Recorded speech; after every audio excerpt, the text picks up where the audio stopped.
Dans la vie, la taille n'est pas toujours le plus important pour affirmer sa force et son pouvoir. Parfois même, dans certaines circonstances, une petite taille peut être un véritable avantage. Bonjour à tous, vous êtes sur la chaîne Le Goût des Lames.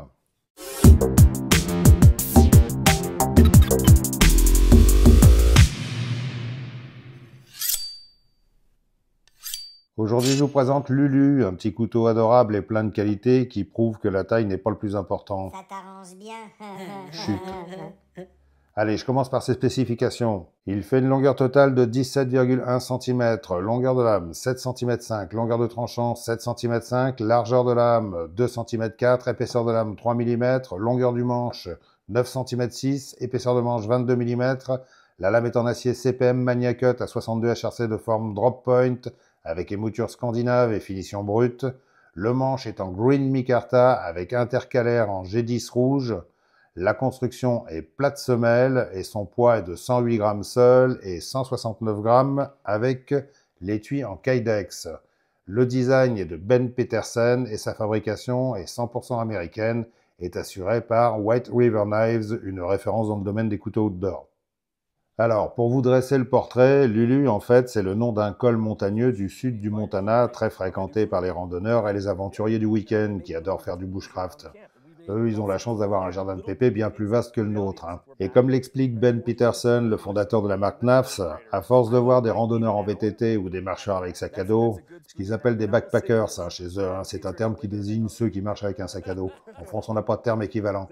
Et donc, à force de voir des gens les week-ends traverser le Lulu Pass pour aller s'éclater dans la forêt, il a eu l'idée de leur faire un petit couteau, avec les qualités d'un vrai couteau de bushcraft nordique, mais avec des dimensions plus réduites et plus faciles à transporter pour les bushcrafters du dimanche, et ceux qui n'ont pas spécialement envie de trimballer la grosse artillerie pour une journée. Et c'est assez bien vu, je trouve. Ce qu'il faut savoir, c'est que dans leurs immenses forêts, les Américains ont pratiquement le droit de faire ce qu'ils veulent et de couper tout le bois qu'ils veulent, à condition de respecter la nature. Et ça, pour ça, ils sont très pointilleux sur ça. Oui, je sais, ça fait rêver. Si on aime les petits couteaux fixes costauds avec des formes toutes simples, c'est difficile de ne pas aimer celui-ci. Moi, je l'ai déjà bien adopté et je l'aime beaucoup. Et pourtant, quand on le voit dans ma main, il paraît vraiment petit. Mais la forme de son manche, bien rond et bien galbé, fait qu'une fois qu'on le tient, même petit, il est très confortable. Et je rassure tout de suite ceux pour qui l'absence de garde pourrait faire peur. Vu que c'est pas un couteau fait pour planter un adversaire, si on sait tenir son manche correctement, il n'y a aucune raison d'avoir les doigts qui glissent sur la lame. Je dirais qu'il est parfait pour s'éclater à faire du petit travail sur du bois, comme se tailler des cuillères, comme celle de Ben Petersen par exemple, qui manque apparemment un peu de pratique, mais bon. Tailler des cuillères en bois, c'est l'activité favorite du bushcrafter du dimanche. Si t'as pas fait ta cuillère, t'as raté ta vie. Et pour ça, Lulu est très pratique. Mais bon, vu qu'on passe pas sa vie à tailler des cuillères ou des pipes, enfin ça dépend qui, j'ai quand même voulu voir comment Lulu se démerde sur des tâches bushcraftiennes assez balèzes. Et c'est carrément un super outil avec lequel on s'amuse beaucoup. Ben Petersen, je vous l'avais présenté à la sortie du WeKnife Banter et du Lander 2. C'est un mec qui s'y connaît un minimum en couteau, qui en a manipulé tellement qu'il connaît les qualités principales que les gens recherchent. Et là, il s'est pas raté. Ce couteau est vraiment très réussi. En plus, ses finitions sont excellentes. Fabrication White River Knives, qui est une petite compagnie familiale américaine très réputée, basée au Michigan, une région très forestière qui fabrique des couteaux haut de gamme, semi-artisanalement. On aimerait bien en avoir quelques-unes en France, des petites compagnies de ce genre. Leurs couteaux sont connus et respectés pour leur qualité de fabrication. Et Lulu est le digne héritier de ce savoir-faire. Et il est très bien foutu. Ses assemblages sont parfaits. J'ai pas mal tapé dessus pendant mes tests et rien n'a bougé. Les plaquettes en micarta sont très sympas, je ne sais pas quel genre de toile a été utilisé pour le fabriquer, mais il a un toucher très agréable, assez doux, tout en n'étant pas trop glissant. Comme je m'en suis pas mal servi depuis que je l'ai reçu, ça fait quelques semaines, le micarta c'est un peu patiné, c'est normal, tous les micarta font ça, mais il suffit de passer un coup d'éponge pour lui redonner sa couleur d'origine. Mais j'aime bien la couleur qu'il prend petit à petit. Entre les plaquettes et la lame, il y a des intercalaires en G10 rouge. Ça, c'est une tradition qu'on retrouve sur pas mal de couteaux américains. Beaucoup de marques en mettent. C'est sympa et ça a une grande utilité puisque ça assure un assemblage parfait avec l'acier. Et pour une fois, il y a des vis plates au lieu des habituels Torx. Et ça, c'est une volonté de Ben Petersen qui voulait que les gens ne se prennent pas la tête s'ils veulent pouvoir démonter leur couteau avec n'importe quel outil. Et ça, c'est plutôt bien vu, je trouve. À l'arrière du manche, il y a un trou pour passer une dragonne. Bon, c'est pas celui que je vais utiliser le plus, vu la longueur du manche. C'est plus gênant qu'autre chose. Et de toute façon, c'est pas le couteau idéal pour les coupes à la volée. Mais bon, pour ceux ou celles qui ont des petites mains et qui se sentent pas très sûrs de leur prise, ce sera quand même bien utile. La lame est en acier Raw Magnacut. Alors, le Raw Magnacut, en gros, c'est la barre d'acier qui a été laissée brute après usinage. Elle n'a pas eu de traitement de polissage ou de stonewashage ou de quoi que ce soit pour l'embellir. Ce qui fait qu'en principe, chaque lame a un aspect différent et personnellement, je trouve ça pas mal. Après mes tests en forêt, j'ai nettoyé un peu la lame pour qu'on voit bien à quoi ça ressemble. Ça rappelle un peu le traitement Stone Washed, mais en plus rustique. D'ailleurs, Knauf précise bien que les lames peuvent avoir un aspect différent. Je trouve ça pas mal. Sinon, il y a une belle émouture scandinave très bien faite, parfaitement symétrique, avec un micro-tranchant secondaire en V pour le rendre plus solide et faciliter l'affûtage sur le terrain.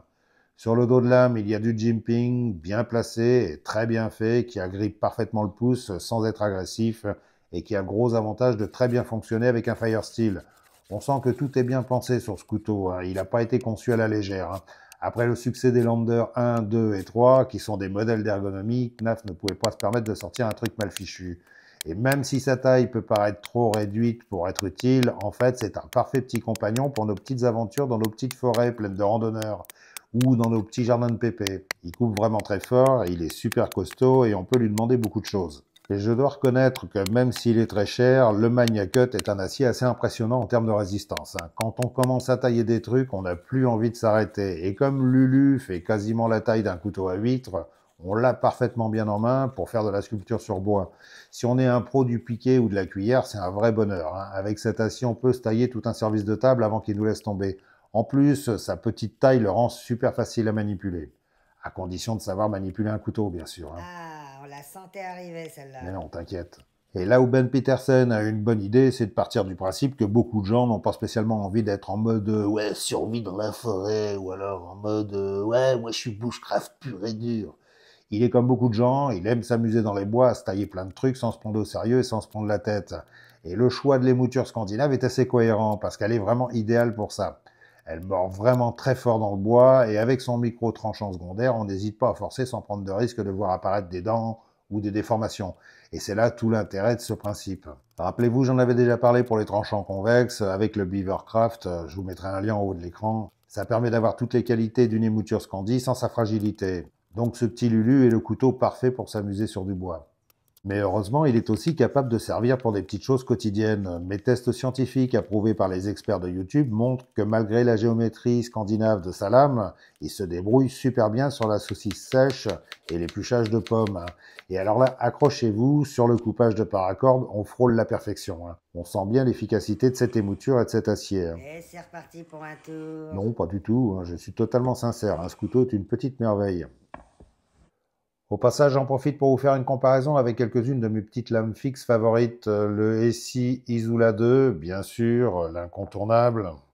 Le Top Suit, pareil, un incontournable, à condition de pouvoir mettre la main dessus, parce que souvent en rupture de stock. Le Tops Hornero, une petite brute qui résiste à tout. Le Ka-Bar Wrench Knife, pas un modèle d'ergonomie, mais qui a le mérite d'être original et sympa.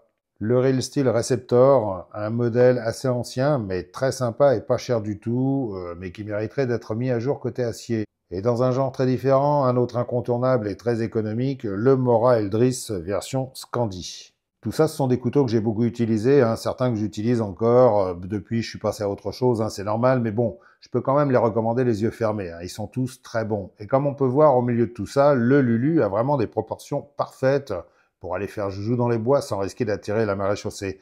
Alors Lulu est fourni avec un excellent étui Kydex très bien pensé, avec une excellente rétention et plein de possibilités de fixation. Un passe en ceinture de 5 cm super solide qu'on peut démonter ou déplacer, et une vis de réglage de la tension du Kydex si avec le temps il se détend. Ou, chose importante, si vous voulez sécuriser le couteau dans son étui pour éviter que vos gosses soient tentés de jouer avec.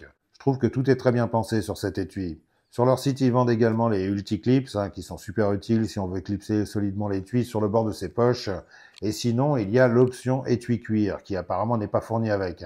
Il faut le commander à part. Et très honnêtement, je trouve que cet étui a une gueule folle. Et vous me direz ça en commentaire, mais je suis persuadé que la majorité d'entre vous vont préférer l'étui cuir.